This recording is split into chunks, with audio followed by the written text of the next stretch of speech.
జీ5 app download చేసుకుని పూర్తి ఎపిసోడ్లని ఉచితంగా చూడండి. సుమన, ఈ టైంలో గది శుభ్రం చేస్తున్నావెందుకు?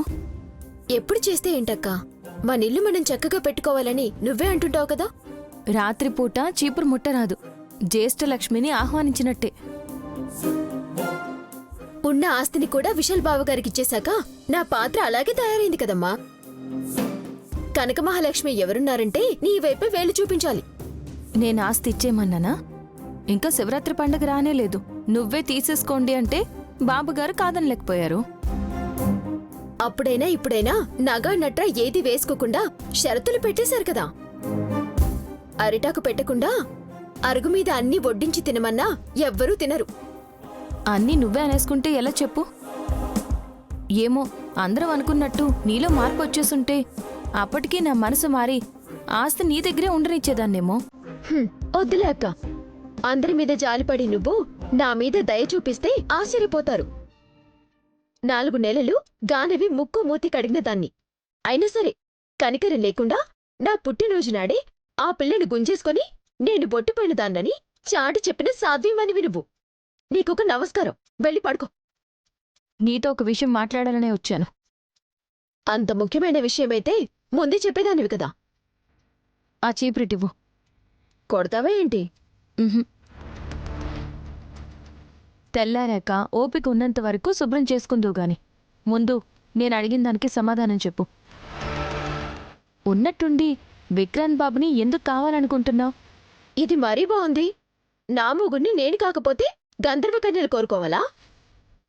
ఆయన ప్రవరాక్యుడి టైపు, బరుదినియే విసిగిపోయింది. ఏదో పెద్దలు గురువులు కలిసి మా ఇద్దరిని కలిసిపోమంటే నువ్వెందుకు నిష్ఠూరమాడుతున్నావు? నేను అడిగానంతే. మీరిద్దరూ బావుండాలని కోరుకుంటాను.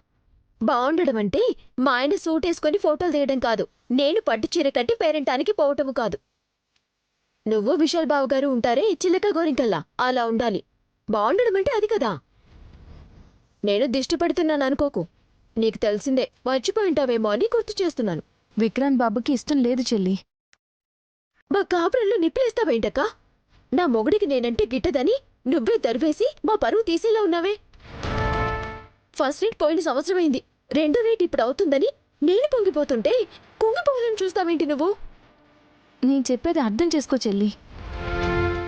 ముందు విక్రాంత్ బాబుతో మంచిగా ఉండు, పోట్లాడుకు. స్నేహితుల్లా ఉన్నాక అప్పుడు మంచి ముహూర్తం చూద్దాం. ఉగాది, దసరా, దీపావళి ఇలా పండగలన్నీ వచ్చిపోతాయేమో గాని నా బతుకులో మాత్రం పండగ రాదు. మాట విని ఎద్దుకి ముక్కుతాడు వేస్తారు, మెడ మీద కాడి పెట్టి చేత చెర్నాకోళ్లు పట్టి పని చేయించుకుంటారు. మీ మరిదిగారి విషయమూ అంతే. బెదిరించి సంసారం చేయించుకోలేవు. నాకు చేతనవును, నువ్వు సలహాలివ్వకు. థ్యాంక్స్.